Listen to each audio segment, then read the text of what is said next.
At my husband's memorial, a pregnant woman walked in and placed her hand on the coffin. Then my phone buzzed. Don't believe her. I'm behind you. My name is Emily Parker. I used to be the kind of woman who believed in small, steady things: morning coffee, Mark's crooked smile, the way he would leave little notes in my jacket when I was rushing out the door. I thought steady things would last. I thought people were steady. Now I sit in a church that smells like lilies and old wood, and the steady things are gone. The most shocking thing that happened that day came faster than breath. The room was full of people who whispered like wind through dry leaves. My hands were cold around the program. Mark's polished coffin sat at the front, covered in white flowers. My sister Anna held my other hand and squeezed until I could feel the bones in her fingers. The minister had just finished speaking when the doors opened again. A woman came in. She was big with child. You could tell by the roundness of her belly under her dress. Her face was tired, but not sad in the same way everyone else looked. She moved slowly down the aisle, like each step had weight that belonged to someone else. She did not look like she belonged in a funeral house of quiet faces. She stopped by the coffin, put her palm on the dark wood, and closed her eyes. A hush fell so hard it felt like someone had pressed a pillow over our heads. I felt the heat in my neck. My throat tightened. Nobody moved. The woman stood there with her hand on Mark's coffin, and she did not cry. She seemed to be listening to the wood, or to something inside it. Then my phone buzzed in my hand. I had tucked it into my palm and thought of turning it off. I did not. The screen lit up, and the message read, "Don't believe her. I'm behind you." I did not know from whom the message came. The words were short and flat, and they sounded like a lie and a warning at the same time. The room spun. My ears filled with the sound of my own blood. I looked up. The woman had opened her eyes. She looked at me. She smiled without moving her mouth much.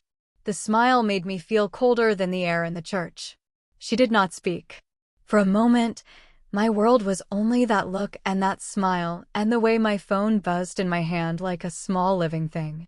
Then the organ struck a single chord, and everything rushed into motion. People stood, people whispered, someone clutched at a chair. I wanted to stand too, but my knees were bricks. I felt like I was inside glass that someone had put me under. Don't believe her, the message said again in my mind, but whose voice was that? Whose back was behind me? I turned my head slowly, as if moving too fast might break something. The woman by the coffin lowered her hand. She took a breath like someone starting a story. She lifted her chin and looked straight at me. I dropped my phone into my lap. The room faded into 1,000 small noises, the minister's mouth moving like he was reading a poem, a child somewhere crying, my sister whispering, "Emily." The woman at the coffin smiled one more time. And then the memory of the message, "I'm behind you," was all I could think about as the screen of my phone went black. I do not end this chapter with answers. The church was full of people and full of silence and full of things I had not seen. The woman's hand rested on the coffin like a claim. My phone had a message like a stone dropped into a pond. I do not end this chapter with truth.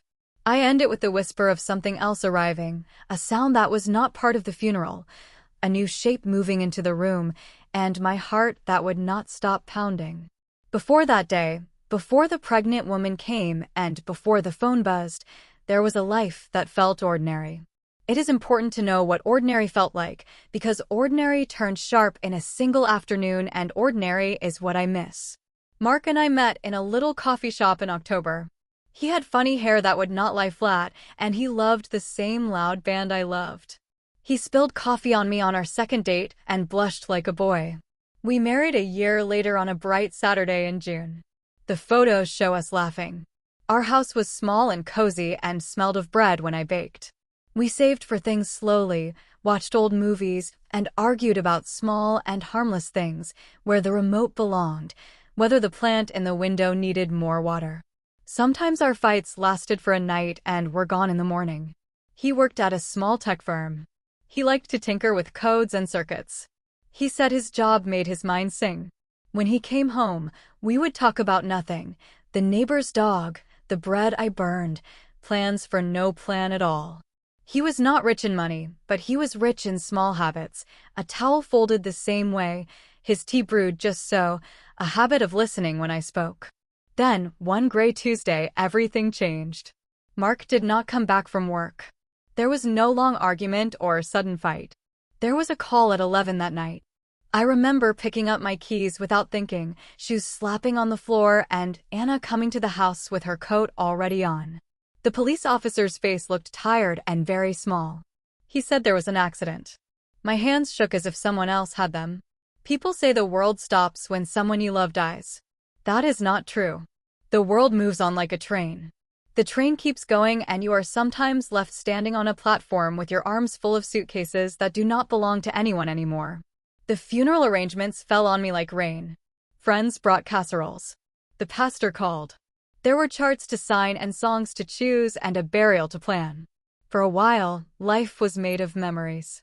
I found his notes, small ones tucked into the book I was reading, under the sugar jar in my coat pocket.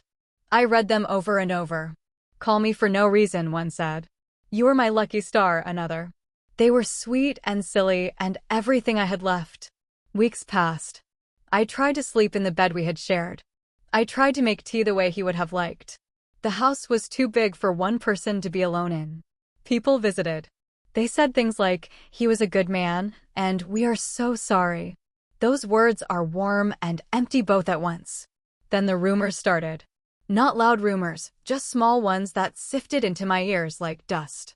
A friend of a friend had seen Mark at a late-night bar the week before the accident. Someone said he seemed distracted lately. I told myself not to listen. I wanted to keep the small picture I had of him, the one with coffee stains and silly socks. I wanted to hold him as he had been. But secrets are seeds. They grow into trees and throw shade over everything. A message once came from an unknown number with a photo of Mark and a woman on a park bench. The photo was grainy, but I saw Mark's profile, the curve of his nose, the tilt of his head. I felt a line cut across my ribs. I told myself the worst and the best at the same time. Maybe it was nothing. Maybe it was everything. I called Anna. She came over with a pot of soup and looked at the photo with heavy eyes. She did not say, "I told you so." She said, "We will get through this." I wanted to believe her. I wanted to hold on to kindness because it was the only warm thing left. I tried to find out more. I asked questions in careful ways. People close to Mark said he had been fine. He was tired but fine. His boss said he was dedicated, hardworking. There were no real answers. There were gaps. When the memorial was arranged, I asked the funeral home for a simple service, stories, songs, a place for people to say goodbye. I did not want anything spectacular. I did not want drama. Mark deserved a quiet goodbye from the people who loved him. So when the woman walked in and placed her hand on the coffin, the air in the church changed. I had not seen her before. People turned their heads as if a storm had crossed the sky. She did not speak. She only stood there like a statue that was warm because it had a life. After she left her hand on the coffin, she straightened and looked around. Her eyes moved over the crowd like someone checking rows of birds. When her gaze landed on me, something cold clicked inside my chest. I tried to be brave. I stood up because everyone else stood up. I heard the minister say words that meant nothing and everything. People came forward to greet me as if they were stepping on eggshells. They said, "I'm sorry, Emily, and if you need anything, call." They smiled like nurses who had to be kind even when they were tired. The woman kept a place near the back. People whispered. Someone said, "Who is she?" Another said, "She came in late." I moved like a machine through the names and flowers. After a while, no one spoke to the woman. She was outside the circle of familiar faces. I sat down on the front row and tried not to stare. My phone burned in my palm like a coin heated on the stove. The message that I had read a moment ago, "Don't believe her. I'm behind you," kept repeating inside my head, and each time I heard it, the sound grew louder and more dangerous. The words, "I'm behind you," were like a shadow stretching across my back. I strained to look over my shoulder, to see who could be standing there, but the church was full and no one was behind me. After the service, people drifted toward the reception hall where they would share food and memories. I moved like a ghost among them.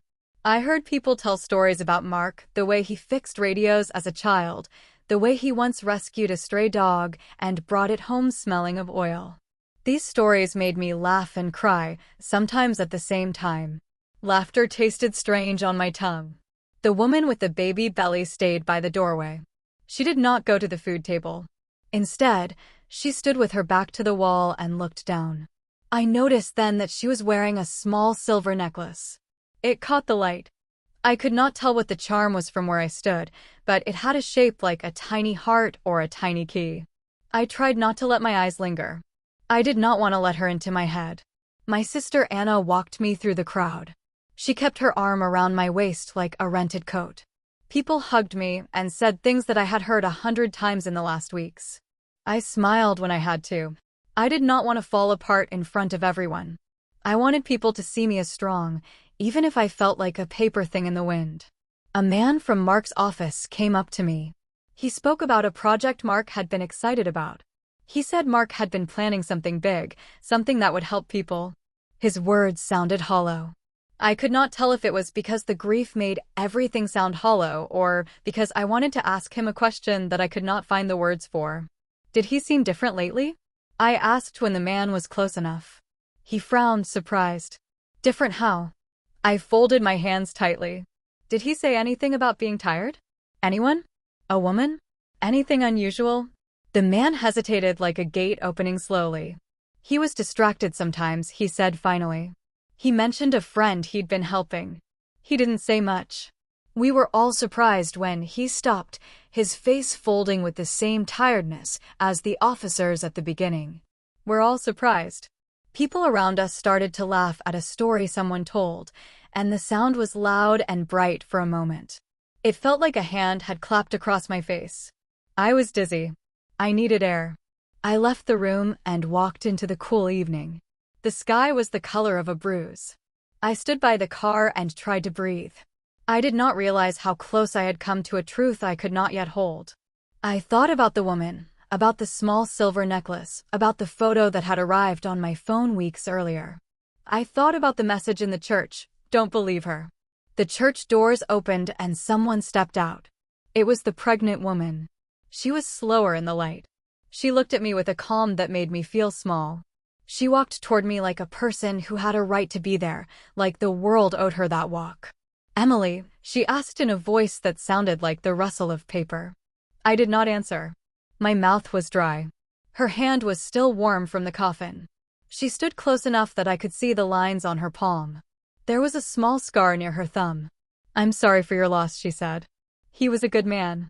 Her words were ordinary and bitter. They were what people said at funerals, and yet they felt dangerous from her lips. I wanted to tell her to leave. I wanted to tell her to sit and be quiet. I wanted to ask who she was and where she had come from. I wanted to know why she had put her hand on the coffin like that. Instead, I took a step back. The muscles in my legs were weak. Then, without warning, she laughed, not loud, not mean, just a short, sharp laugh. She reached into her bag, and a small thing fell out. It rolled across the pavement and stopped at my shoe. I bent to pick it up because the reflex to help is strong and automatic. It was a baby's shoe. White, soft, tiny. It looked like something that belonged in a different world, a world where Mark was alive and this woman was not a stranger. By the time I looked up, the woman was gone. People had started to gather at the church doors, some bringing food, some bringing flowers, some bringing their cars. I looked down at the shoe in my hand and felt the world tilt. At that moment, someone shouted from across the lot. It was Anna. She pointed and her voice was high. "Emily, come here." I turned. The woman, the pregnant woman, stood at the far edge of the parking lot, a small figure against the bruised sky. She was holding something up that glinted in the last light. The silver charm on her necklace flashed like a knife. I could not tell what it was from this distance, but it glittered in a way that made my heartbeat quicken. Before I could move, my phone buzzed again. I did not want to read it. My thumb moved on its own. The message was a picture. It was a picture of Mark and the pregnant woman, sitting close on a park bench. The woman's face was turned toward Mark. She wore the same silver necklace that had flashed in the lot. There, in the picture, she was smiling the same tired smile she had worn in the church. Below the picture were words typed in a hand I did not recognize. You won't believe her story. She's dangerous. Turn around. I looked up from the phone. The woman had taken a few slow steps. She lifted her free hand and waved, casually, as if saying goodbye to a friend. Her belly moved like a small hill. She was close enough now that I could see the scar near her thumb again. Then something happened that no one expected. The woman gasped a small, breathy sound, and she clutched at her belly. Her face changed from calm to stunned. She looked down at her hands, then up at the sky, and her eyes opened wide with something like fear. Help, she said, loud and clear. My water, someone, please. People around us froze. The reception hall's laughter cut off. The air was a snapped string. Anna ran toward the woman, and I followed. My legs felt like wet cotton. The woman's breath came fast. She sat down on the curb as if the ground were the only thing she could trust at that moment. A car backfired in the street, and the sound seemed to break like glass. Someone called an ambulance. The pregnant woman reached up and tapped the small silver charm at her throat as if to steady herself. Her face was pale, but not with grief. It was the pale of someone whose world had tilted. I stood there with the tiny baby shoe in my hand and the message glowing on my phone. I wanted to understand. I wanted to know who had sent the pictures and why someone had whispered, "I'm behind you." I wanted to reach for the woman and ask simple things. Who are you? Did Mark love you? Did he tell you things? Are you telling the truth? But questions are knives sometimes. They cut, and they spill more confusion on the floor. I could feel the town gathering around us like a net. The ambulance siren grew louder. People shuffled closer as if they were watching a play. The pregnant woman held onto the curb with both hands and breathed like she was trying not to fall. I do not end this chapter with answers. I end it with the woman on the curb, with the tiny white shoe rolled at my feet, with my sister shouting for someone to do something, and with my phone still showing the message that told me not to believe her and that somebody was behind me. There were so many new things in those moments. The image on my phone, the shoe, the woman's sudden cry for help. They piled up like storm clouds. I felt small inside them. I felt like a person who had been given a map with pieces missing. When the paramedics jumped out of the ambulance and crossed the lot, I kept thinking of the cushion of Mark's laughter, of the notes in my jacket, of the way his hand had fit small into mine. I kept thinking of the message, "I'm behind you," and I turned once, slowly, to see if anyone was there. No one stood directly behind me. But as the paramedic knelt by the woman and asked her name, someone in the crowd started to whisper louder, and that whisper turned into a sound like a bell being struck. The chapter does not end with the truth. It ends with the sense that everything ordinary was gone, that lies had found a way to dress themselves as truth, and that something very loud and very real was about to happen. The woman's cries, the shoe at my feet, the photo on my phone, and the message in my hand were like a line drawn in wet cement. I could feel the next thing coming, heavy and sure, like a footfall in a quiet hallway. I could not see what it would be, but I knew it would change everything. The siren grew closer. The woman's hands gripped the curb. My phone buzzed one more time, and I did not open it. This is where I stop. I do not tell you what the message says next. I do not tell you what the woman says when the paramedic asks her who the father is. I do not tell you who sent the first warning or who is standing behind me. I leave you in the sound of the siren, the white shoe at my toes, and the flash of the silver charm. I leave you with the feeling of a story that has only just begun to break open. When we go on to Chapter 2, we will follow the sound of that break. We will find out more about the picture and about the woman who placed her hand on the coffin. We will learn what the message meant and who is behind me. For now, keep the image in your head, the coffin, the palm pressed to the wood, and the single line on my phone that said, "Don't believe her. I'm behind you." The siren hit the air like a drum, and everything moved faster. The paramedics jumped out, bright vests and quick hands, and two men in blue pushed through the crowd with a stretcher. People stepped back as if a wave had come over them.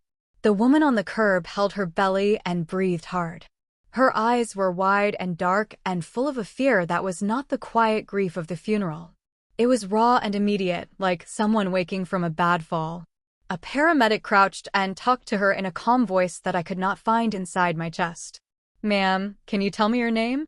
Are you under regular care?" She blinked, then answered in small, quick words. "Clara. Clara James." "I'm okay.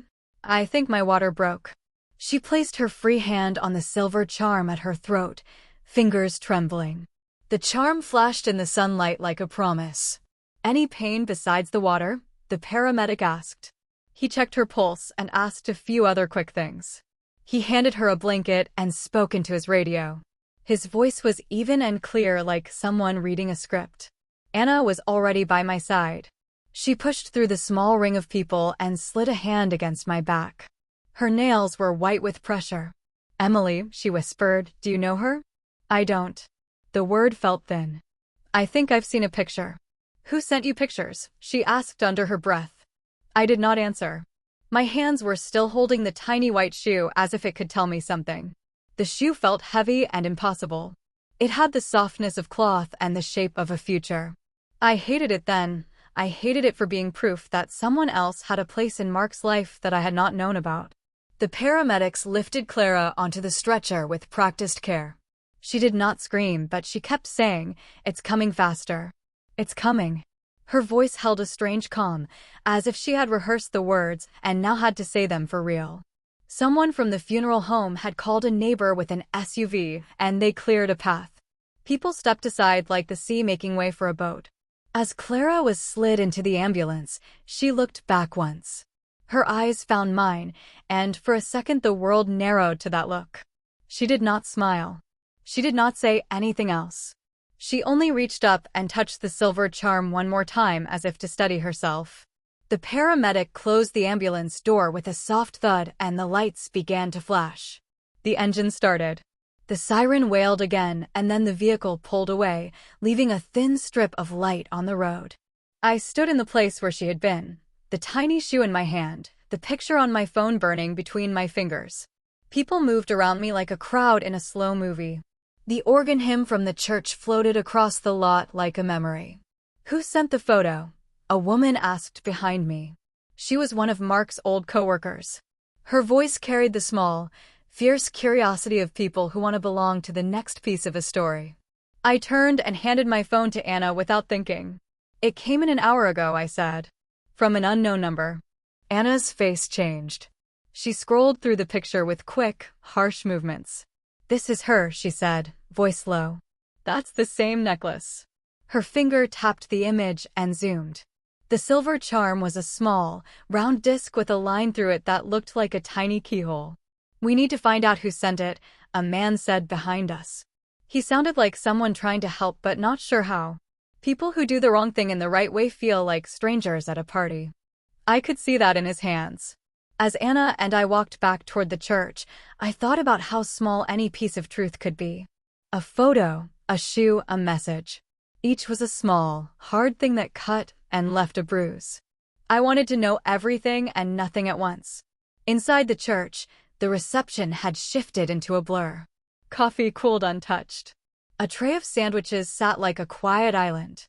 People hugged and talked in low voices that stitched the space with sound. Some of Mark's friends had brought a slideshow. The images that flickered on the wall showed Mark with his crooked smile, with his hands covered in flour, with a dog at his feet. Each photo was a sharp and soft thing at the same time. Someone touched my elbow. It was Pastor Green. He was older, with gray hair and a slow way of speaking that made him seem solid. "Emily," he said, "people will say things. Let me know if you want me to." "I want to know everything," I interrupted. My voice startled me. I did not know why it came out like that. Pastor Green lifted his eyebrows and let the sentence go. A woman I had not seen before sat in a corner with a cup of tea. Her name tag read Jill. She was small and round and had a way of looking like she heard every silence. She looked up and said, "Would you like me to look into the photo? I used to work with Mark in the same building. I can call some people." "Please," I said, then worried that asking was too bold. "If you can." Jill's eyes crinkled. She nodded once. "I'll try," she said. Her voice was steady and calm like the paramedics. I had the sudden thought that maybe people could be ordinary and good, even amid a storm. Kindness felt like a small boat. But kindness does not answer everything. When you look for truth, you find corners that are darker than you thought. I remembered the message, "Don't believe her. I'm behind you." The words came back like a chorus. Who could be behind me? Who wanted me to doubt the woman on the bench? And why send the photo? I moved to the edge of the room and pulled the coat from the chair where Mark used to hang his jackets. When I touched the fabric, I smelled him like a ghost. Memory is a strange thing. Scent can make the past sharp again. I found a folded note in the pocket and my breath caught. It was a grocery list, nothing more. But beneath it, tucked tight, was a small folded piece of paper with a number and a time. My hands shook as I read the numbers. It was a lunch date last Thursday at a small cafe downtown. My heart stumbled. I did not remember him mentioning a lunch. Who would mark a lunch like that in his coat? I thought of the woman's photo on the bench. I thought of the cruel and small way secrets hide in pockets. Anna came over and found me with the paper. "Emily," she said, voice small. "This could be something." "It is something," I said. I did not know whether the something would help or hurt. Life felt like a rope with frayed ends, and I did not want to pull. We decided to go. The cafe was small and bright, with a bell on the door and a friendly barista. We sat at a table near the window and watched people pass. I felt like a detective in a story I had not chosen. Anna called the number on the paper. It rang and then went to voicemail. A man's voice answered after the beep, calm and slow. "This is Marco. Leave a message." "Marco?" Anna said, surprised. "That's not Mark." "No," I swallowed. The name was like a wrong key in a song. Maybe I misread it. We sat there for a long time.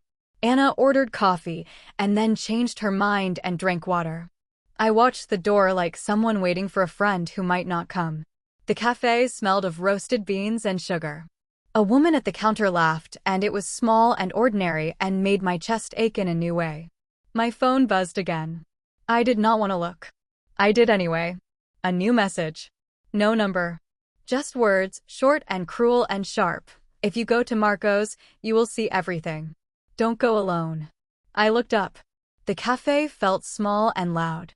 Anna's hand found mine. "Who sent it?" she asked. "I don't know," I said. The truth had a rough edge. I felt like I was trying to walk with bare feet on gravel. But I think someone is watching every step I take. Anna's face was a map of lines that showed stress. "We need to be careful," she said. We left the cafe. Outside, the sky had shifted and clouds moved like a flock of gray birds. The world felt both ordinary and full of hazard. As we walked to the car, a figure leaned against a lamppost across the street. He was in a dark jacket, and he looked straight at us. For a second, our eyes met. My skin prickled.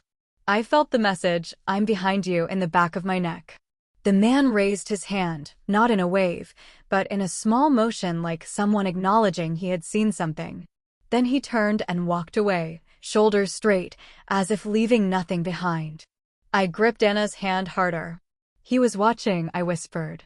"Do you think he's the one who sent the messages?" she asked. "I don't know," I said. The words felt useless and true all at once.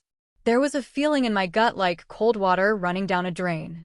Every small clue made more of the picture, and every piece led to more questions. We got in the car and drove back to the house in silence. The radio talked about weather and traffic in a voice that didn't care. When we pulled into the driveway, there was a small envelope tucked in our mailbox. Anna picked it up and her hands trembled. She tore it open. Inside was a single photograph. It was the same park bench image but zoomed out. Mark sat on the bench with his arm around the pregnant woman. Behind them, in the background and slightly out of focus, a man stood under a tree watching. His face was turned away, but his shape was clear. He wore a dark jacket. Anna dropped the photograph on the hood of the car. "Who is that?" she said. Her voice broke in a place I could hear like a snapped string. I stared at the photo until the edges blurred. The man under the tree looked like the one who had leaned against the lamppost. My chest tightened until it hurt. A second later, from inside the house, I heard the muffled pop of a car door slamming. Someone had come home. I didn't know who, but the sound was sharp and close. I lifted my head at the same time. A loud, single gunshot cut the air. The sound came from the street, close and terrible, and it made the hairs on my arms stand up like a crest of warning. People screamed. A dog barked and then whined. Anna grabbed my arm so hard I felt the skin under her fingers. The photograph fluttered to the ground. No one moved for a second. The street that had been normal an hour ago now felt like the split of a shell. The world tilted. I left that moment hanging like a breath held too long. The gunshot was the new sharp thing that cut the sky. It answered nothing and promised everything bad. I do not finish this chapter by telling you who fired the shot. I do not tell you whose life changed in that single noise. I stop at the sound and the way it fell over us like a dark hand. We were left with a photograph on the car hood, a tiny white shoe at my feet, and a new, loud danger that had arrived without announcement. We were not safe. Not then. Not for a long time. The next thing that happens will make everything open or close. I leave you now with the echo of the gunshot and the picture on the hood, waiting for what comes next. The gunshot split the afternoon in half. It echoed down the quiet street like thunder that didn't know where to end. Anna froze beside me, her nails digging into my arm. For a long moment, neither of us moved. The whole neighborhood seemed to hold its breath. Then, somewhere behind the hedges, a car engine roared to life and sped away. "Emily," Anna whispered, her voice trembling. I swallowed hard. "Stay here." "Like hell I will," she snapped, following close behind me as we rushed toward the sound.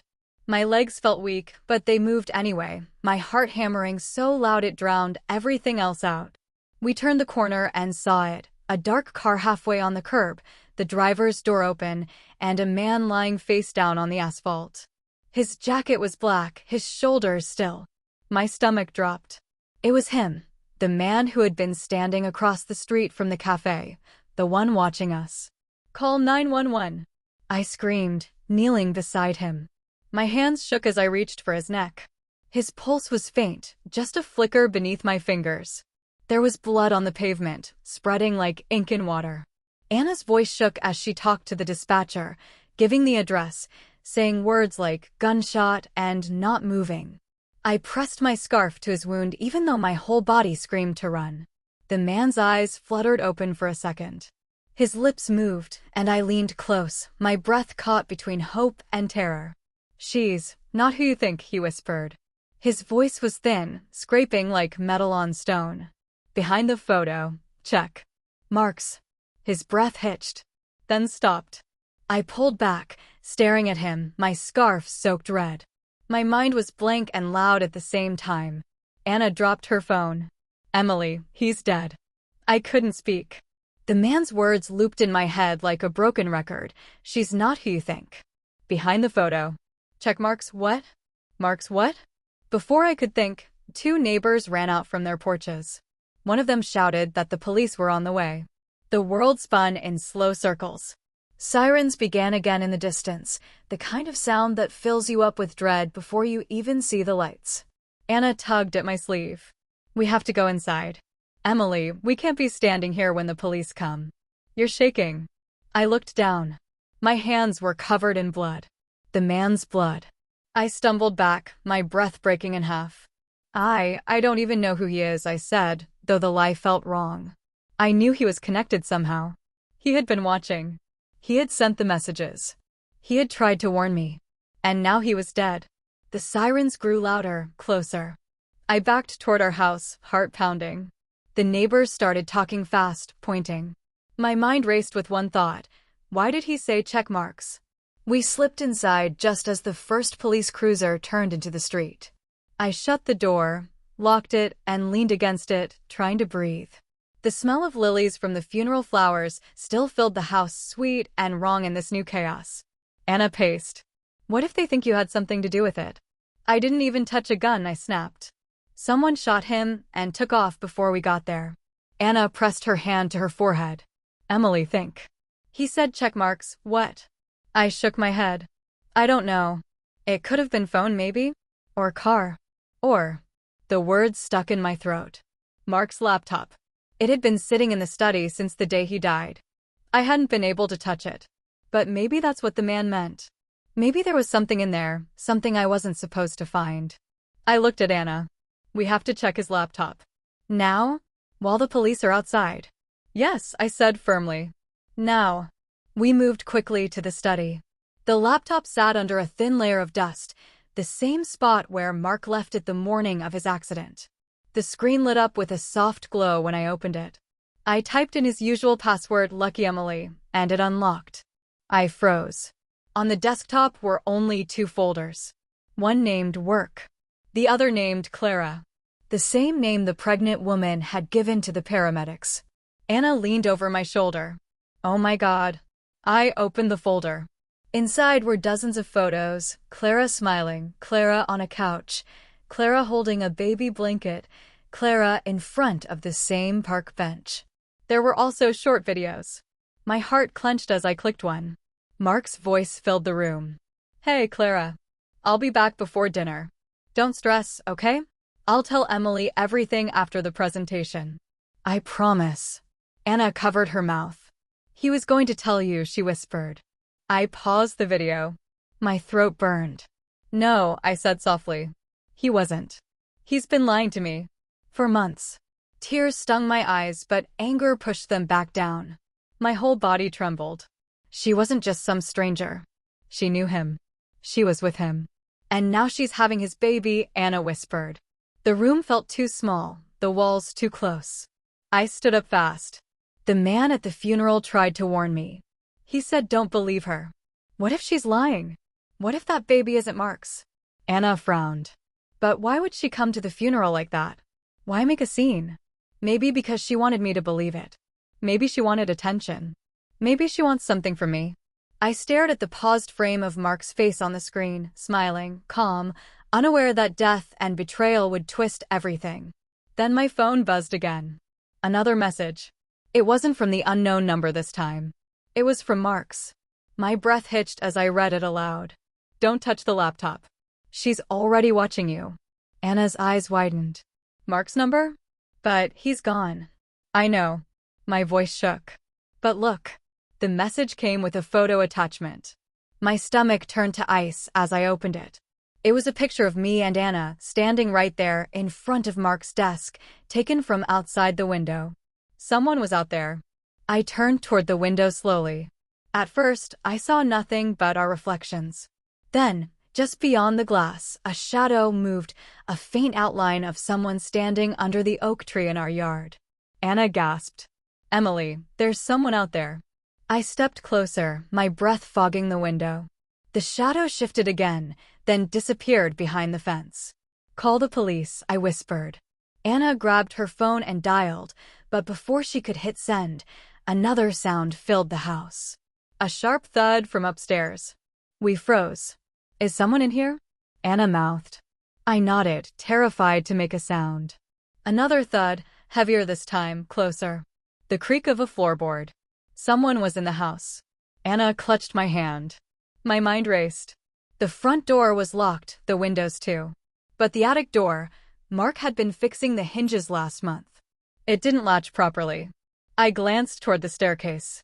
The lights above flickered once, then went out completely. Darkness swallowed the hall. Anna squeezed my hand so hard it hurt. Emily. My voice was a whisper. Don't move. But then something fell upstairs, a picture frame shattering, followed by slow, dragging footsteps. Someone was coming down. I grabbed the nearest thing, a candle holder from the shelf, my heart slamming against my ribs. Anna's eyes filled with tears. The steps grew louder. Then, just as the shadow appeared at the top of the stairs, my phone buzzed again. I glanced down at the screen, and this time the message made my blood run cold. It read, "Run. It's not me." I looked up and froze. The silhouette at the top of the stairs was unmistakable. It was Mark. Or someone who looked exactly like him. And that's where I'll stop this chapter, right at that impossible moment. With the shape of my dead husband standing on the staircase, the light flickering behind him, and my heart caught between love, fear, and the creeping question that would not leave my mind. If Mark was gone, who is the man watching us all this time? In Chapter 4, we'll find out what happens next when truth begins to uncoil and the line between grief and horror finally breaks. The first thing I remember was the sound. the floorboards groaning under his feet like the house itself was warning me to run. The second thing I remember was the light, the dull yellow glow from the hall bulb flickering over his face. And the third was that voice. Emily. My knees almost gave way. That voice. It was his. I knew it. I'd know it anywhere, the same soft tone Mark used when he came home late, when he said my name like an apology. Mark. I whispered. My throat was dry and tight. How? Anna stood behind me frozen. She didn't breathe, didn't blink. Emily, she mouthed, that's impossible. But there he was. Or something that looked like him, same brown eyes, same short dark hair, same small scar near his eyebrow from the time he cut himself fixing the kitchen cabinet. He was wearing the gray shirt he was buried in.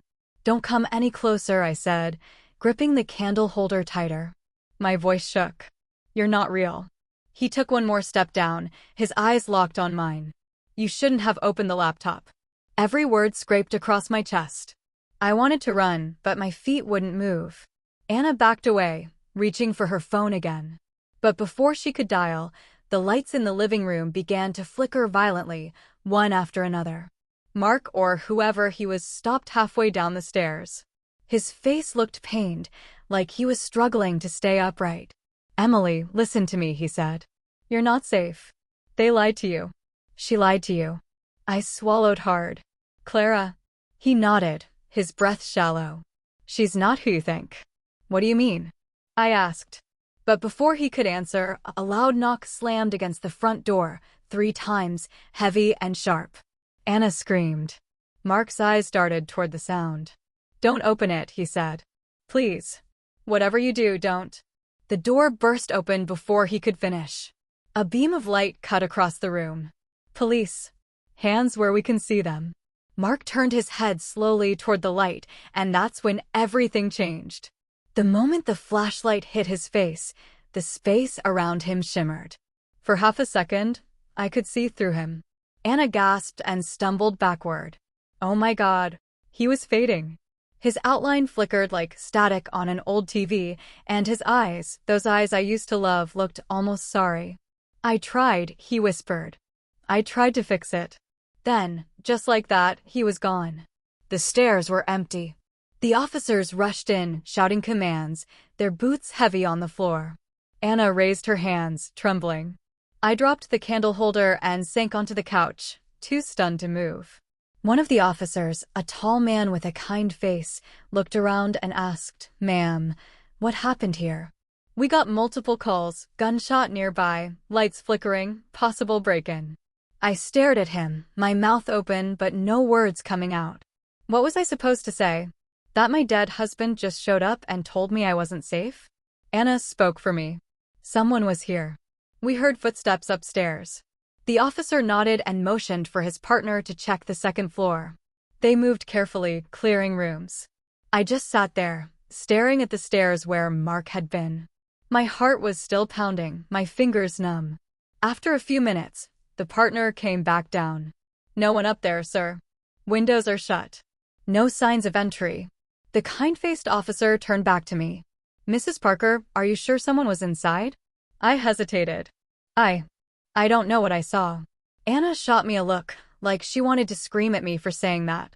But what could I say? The truth sounded insane. The officer sighed. We'll station a car outside tonight. Just in case. You've been through enough. They left a few minutes later, but the silence they left behind felt heavier than before. Anna closed the door behind them and locked it twice. Emily, she whispered, that was him. I saw him. I shook my head slowly. It couldn't be. He's dead. She sat down beside me, tears spilling down her cheeks. Then what did we just see? I didn't answer. Instead, I looked at the laptop still open on the desk. The folder named Clara was still glowing on the screen. Something about it called to me, even through the fear. I opened another file, a document this time. It was a series of messages. Clara, it's almost ready. He doesn't suspect anything. Mark, are you sure this will work? Clara, trust me. Once it's done, she won't even remember your name. My blood went cold. Anna, I whispered, they were planning something. Against me. Anna leaned closer, eyes wide. What do you mean? Look. I scrolled further down. More messages appeared, dated just days before Mark's accident. Clara, you just have to meet him once. He'll take care of the rest. Mark, I don't want to hurt her. Clara, you already did. Now finish it. I slammed the laptop shut, my pulse racing. Anna covered her mouth. They were setting you up, Emily. But for what? I don't know, I said. But whoever that man outside was, the one who died, he knew. He tried to warn me. A heavy silence filled the room. The kind that stretches until it hurts. Then the phone rang. I nearly jumped out of my skin. The sound was sharp, too loud for the quiet. Anna picked it up cautiously and put it on speaker. A woman's voice came through, low, calm, and familiar. Emily, she said. It was Clara. Anna went pale. What do you want? I asked, my voice breaking. You shouldn't have gone through his things, she said softly. That wasn't for you. You lied to me, I snapped. You lied about everything. Who are you? Why did you come to the funeral? Clara's voice didn't rise. It stayed calm, steady. Because I wanted to see how far you'd go to protect a man who already chose someone else. I felt my chest tighten. You're lying. Am I? She said. Then why is he still protecting me? What are you talking about? Look outside, Emily. Anna shook her head violently. Don't. But I was already moving toward the window, my heart thudding so loud I could barely hear her. I pulled the curtain aside just an inch and froze. A car was parked across the street. Inside, illuminated by the pale streetlight, sat Mark. He was looking straight at me. I stumbled backward, nearly knocking over a chair. He's here, I gasped. Anna, he's in the car. Anna rushed to the window. Her face drained of color. Emily, there's no one in that car. I turned back, the seat was empty. But the engine was still running. And on the passenger side window, written in the condensation, were 5 words that made my stomach twist into knots. Don't believe her. Trust me. The phone line was still open. I could hear Clara breathing softly. Then, in that same calm tone, she said, It's too late, Emily. You should have stayed asleep. The call cut off. The silence that followed was louder than the sirens had been. Anna turned to me, shaking. What does she mean, asleep? I didn't answer. My mind was spinning too fast. The photo, the messages, Mark's ghost, the car, it all tangled into something that didn't make sense yet. I looked back out the window one last time. The car lights flickered twice, as if someone inside had tapped the brakes. Then, slowly, it rolled away into the dark, leaving only the faint echo of an engine and the words fading on the glass. That's where I'll stop this chapter. Because what came next, the discovery in Mark's old storage unit, the thing that would finally explain who Clara really was and why Mark's body was never identified, that's a truth no one was ready for. And it's where the line between revenge and justice finally starts to blur. The next morning felt like waking up inside a dream that refused to end. The house smelled like stale coffee and funeral flowers. The kind-faced police officer had kept a patrol car parked outside all night, but that didn't make me feel any safer. I didn't sleep. I just sat in the living room with the curtains drawn, replaying the last 12 hours over and over, the gunshot, the messages, Mark's ghost, the car, and Clara's voice whispering you should have stayed asleep.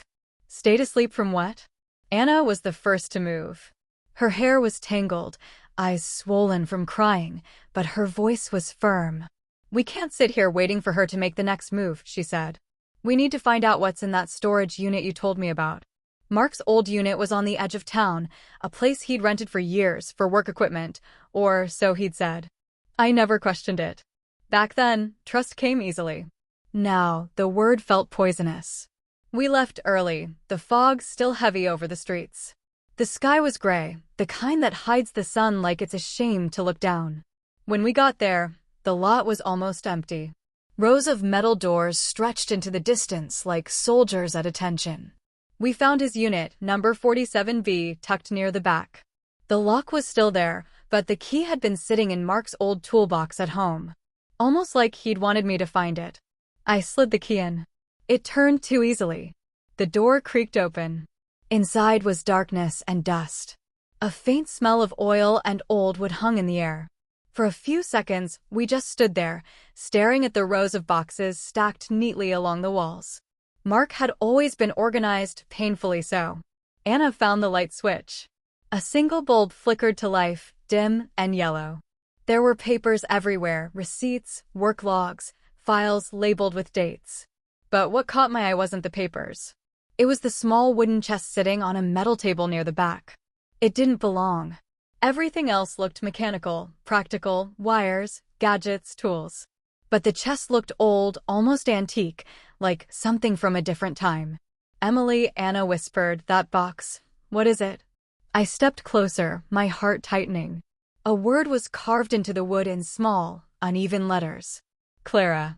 My hands trembled as I opened it. Inside were photographs, dozens of them. Me, Mark, our house, my sister. Some taken from far away, through windows, at the grocery store, outside my job.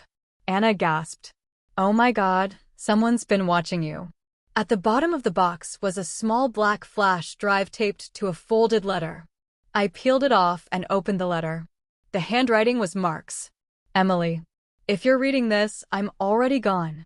I don't know what they've told you, what she's told you, but you need to understand, I didn't mean for any of this to happen. I thought I was helping. I thought I could fix it. You were never supposed to see her. Clara isn't who she says she is. She's part of something bigger, something I can't write here. I was forced into it, Em. They threatened to hurt you. The drive contains everything. Passwords, our wedding date. Don't go to the police, they're already involved. If anyone contacts you, don't trust them. Not even Anna." I froze. The words blurred together. Not even Anna. I looked up slowly. My sister was standing there, reading over my shoulder. Her face was pale, unreadable. "Emily," she said quietly, "what does it say?"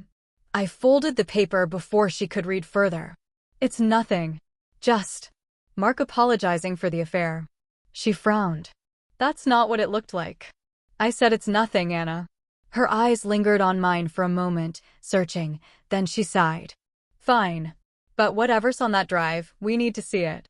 I nodded. My chest felt tight. My mind was racing with the line from the letter, "Don't even trust Anna." Was it paranoia? Or was Mark trying to warn me about something real? We drove home in silence.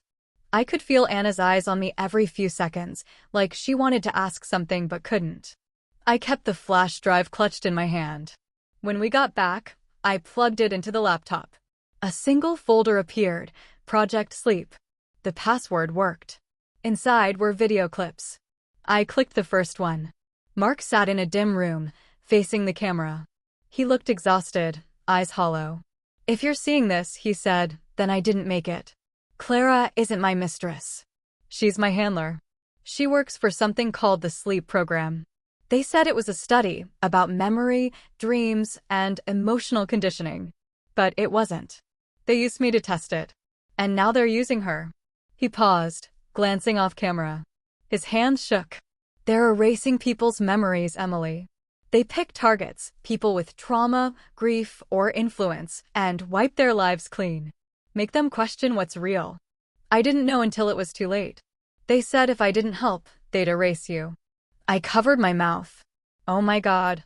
Anna stared at the screen, frozen. Mark continued. "They call it resetting. They said once you wake up, you forget the people you've lost. But it's not sleep, Em. It's death with a heartbeat." The video ended with static. For a full minute, neither of us spoke. The only sound was the faint hum of the laptop. Then another video started automatically. This one wasn't Mark. It was Clara, sitting in the same chair. Her belly was smaller, maybe 6 months along. "He thinks I work for them," she said softly. "I don't." I escaped. "But they're still watching. They'll use his death to get to her. They'll use me. I have to finish this before they find out." She leaned closer to the camera, eyes red and swollen. "If she's watching this, Emily, I'm sorry. You'll hate me for what I did. But one day, you'll understand why." The video cut to black. Anna whispered, "What does she mean? What she did?" I didn't answer. I was staring at the final file on the screen. It was labeled "Do not open until after the funeral." My hand hovered over the trackpad. Should I? Anna bit her lip. If Mark said don't trust anyone, maybe it's safer if we. Before she could finish, the video started playing by itself. It was dark. A shaky camera. Someone breathing hard. The lens turned toward a coffin. The same one from the funeral. My stomach twisted. The lid opened slightly. Inside, the camera caught a glimpse of a face, pale, still, but unmistakably not Mark's. The man inside that coffin was a stranger. Anna screamed and slammed the laptop shut. "Emily," she shouted. "That's impossible. You saw him in the casket." I backed away from the table, my whole body shaking. It wasn't him. It never was. Whoever died, it wasn't Mark. The room felt like it was spinning. The message, the ghost, the car, it all made sense now. Mark wasn't dead. He was hiding. And if he was hiding, from who? Before I could finish the thought, a knock came at the door. 3 soft taps. Anna froze. We stared at each other. The clock ticked once. Twice. Then a voice from outside said, "Emily, it's me. Please open up." It was Mark. Not his ghost. Not his echo. His voice. Real, steady, alive. Anna shook her head, whispering, "Don't." But my hand was already reaching for the door. And that's where I'll stop this chapter right there, with my hand on the doorknob, my heart torn between fear and hope. Because the man outside sounded like Mark. But after everything I'd seen, everything I'd read, I couldn't be sure if the person asking to come in was really my husband. Or something pretending to be him. I didn't open the door right away. My fingers hovered on the cold metal of the handle, trembling, my heart hammering so hard it felt like it was shaking the entire hallway. "Emily," the voice came again, softer this time. "It's me. Please, just open the door. I can explain everything." That voice. It wasn't just close. It wasn't just familiar. It was Mark's. The same slow rhythm, the same low tone that used to calm me down when I couldn't sleep. But after everything I had seen, the coffin, the video, the messages, nothing about that voice felt safe anymore. Anna grabbed my wrist. "Emily, stop. What if it's not him?" I swallowed hard. Then who else could it be? Anna's voice cracked. "We don't know. It could be someone trying to get in. You saw the video, that wasn't Mark in the coffin. If he's alive, he's not supposed to be. Which means whoever's pretending to be him knows everything." I hesitated, breathing hard. Then came the knock again. Softer. Slower. Almost pleading. "Please, Em. I didn't die. I had to disappear. It was the only way to keep you safe." Tears filled my eyes before I could stop them. "If it's really you," I whispered, "tell me something only Mark would know." There was a long pause. Then he said, "June 17th. The power went out, and you made me light the whole kitchen with candles because you were scared of the dark. You burned your finger on the last match." I froze. My heart twisted. He couldn't have known that. I turned to Anna, shaking. "That happened 5 years ago. No one else knew. Emily." But I'd already unlocked the door. The hinge creaked as it opened, and a gust of cold night air swept in. Standing there was a man, thinner, paler, his face lined with exhaustion. But it was him. It was Mark. I stumbled backward, covering my mouth. Oh my God. He looked at me the way he used to, soft, steady, with that same mix of love and guilt. "You shouldn't have opened the drive," he said quietly. "They can track it." Before I could speak, Anna stepped in front of me. "How are you alive?" Mark's eyes flickered to her. "It's a long story. And it's not safe to tell it here." He stepped inside, closing the door behind him. The house suddenly felt too small, too full of air that didn't belong to us. "I had to fake it," he said, his voice shaking now. "Clara helped me. I didn't want to, but they gave me no choice. If I didn't, they were going to erase Emily's mind. Make her forget everything, me, our life, even you." Anna frowned. "Erase her? That's insane." He turned to her, his face darkening. "You think I'm making it up? The program's real. They use trauma and grief to reprogram memories, to control how people think. Clara wasn't my lover. She was my handler and my prisoner." I felt dizzy. Then why the funeral? Why the messages? Why all the lies? Mark sighed, running a trembling hand through his hair. "Because once I went under, I couldn't come back. They replaced me with someone else, someone who looked like me. The man in that coffin wasn't real. He was part of the project. Anna shook her head. That makes no sense, Mark. You expect us to believe that? He turned to me. You saw the videos, didn't you? I nodded slowly. Yes. Then you know I'm telling the truth. I wanted to believe him. I wanted to run to him, hold him, and forget everything: the funeral, the fear, the messages. But something about the way he kept glancing at the window made my stomach twist. Mark, I said softly, who's tracking it? Who's they? Before he could answer, a loud thud came from the back of the house, like something heavy hitting the wall. We all froze. Mark's expression changed instantly. They found us, he whispered. Anna grabbed my arm. Who? What are you talking about? Clara's people. They monitor every electronic signal tied to the project. The moment you opened that drive, they traced it here. The lights flickered once, twice, then went out completely. The house plunged into darkness. Anna gasped. I reached for Mark, but he was already moving, pulling open the drawer in the hallway and grabbing the flashlight we kept there. The beam cut across his face, stark and sharp. Basement, he said. Now. We ran down the stairs as footsteps thudded across the porch outside. He locked the basement door behind us and shut off the light. It was pitch black. I could hear only breathing, mine, Anna's, his. Then, from above, came the sound of splintering wood. The front door being forced open. Mark, I whispered, shaking, what do they want? He leaned close enough that I could feel his breath on my ear. They want you, Em. You're the only one who remembers. My heart pounded. Remembers what? Before he could answer, a voice echoed from upstairs. Emily. It was Clara. Her voice was calm, eerily steady. Come out. You don't have to hide. It's over now. Mark stiffened beside me. Don't move, he whispered. We listened as her footsteps crossed the living room. Slow. Deliberate. The floor creaked under her weight. Emily, she called again, you can't trust him. He's not who you think he is. Anna gripped my arm so hard it hurt. Clara's voice was closer now. You think you're awake, but you're not. You're still inside the program. Mark's jaw tightened. She's lying, he hissed. That's how they work. They confuse you until you can't tell what's real. Then silence. A moment later, the basement door handle began to turn. I clamped my hand over my mouth to stop myself from gasping. The lock rattled, then stopped. And then Clara's voice came through the door, gentle, coaxing. Do you remember the accident, Emily? The one they told you killed him? It wasn't real. None of it was. You've been in recovery ever since. Mark's breathing quickened. Don't listen to her, he whispered. But something inside me shifted.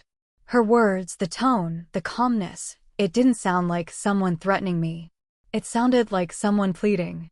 I took a slow step back. Mark, I whispered, how did you know about the match that burned me that night? He blinked, startled. What? You said it like you were there. But that night, the power outage, I told you about it a week later. You weren't home when it happened. He froze. Emily, Anna whispered, what are you saying? My voice cracked. He's not Mark. His eyes darkened. Emily, don't. I didn't let him finish. I bolted for the other side of the basement where the small storm door led to the backyard. Anna followed. We pushed it open just as the sound of the main door above us burst off its hinges. A beam of light swept the basement. Clara's voice shouted, run. We stumbled out into the cold night air, hearts pounding. Behind us, I could hear two sets of footsteps, one chasing, one trying to protect. We reached the back fence and climbed over, scraping our hands and knees. I hit the ground hard on the other side and turned back just in time to see Clara aiming a flashlight through the darkness. She met my eyes. He's not your husband, she shouted. He's one of them. Mark or whoever he was lunged at her. They struggled in the half-light, their faces flickering between shadows. I saw his hand go to her throat. She fought back hard, elbowing him once, twice. Go, she yelled at me. I grabbed Anna's arm, pulling her toward the street. Sirens were growing louder in the distance again, blue and red lights flickering against the trees. And then a gunshot. I froze. Anna turned, eyes wide. Who fired? I didn't know. All I saw was Clara collapsing to the ground, her flashlight rolling into the grass. Mark, or the thing that looked like Mark, staggered back, clutching his shoulder. He looked up at me with eyes that were no longer his. They glowed faintly cold, almost metallic. And in that broken, glitching voice that no longer sounded human, he said, "You were never supposed to wake up." Then he fell. The sirens were right behind us now, painting the night in flashes of red and blue. I stood there shaking, staring at his body, at Clara lying a few feet away, until an officer grabbed me by the shoulders and pulled me back. "Ma'am, it's okay. You're safe." But I didn't feel safe. Not at all. Because as they cuffed the other officers, as they checked pulses and shouted commands, I looked down at the flashlight still flickering beside Clara. It was illuminating a small device clipped to her wrist, something blinking faintly blue, like a monitor. And etched onto the metal was a single word: sleep. That's where I'll stop. Because the truth wasn't that Mark had died. The truth wasn't even that he'd come back. The truth, the part that would change everything, was that maybe Clara was right. Maybe I wasn't awake. Maybe none of this was real. And if that was true, then the question wasn't who killed Mark. It was when I was going to wake up next and who I'd be when I did.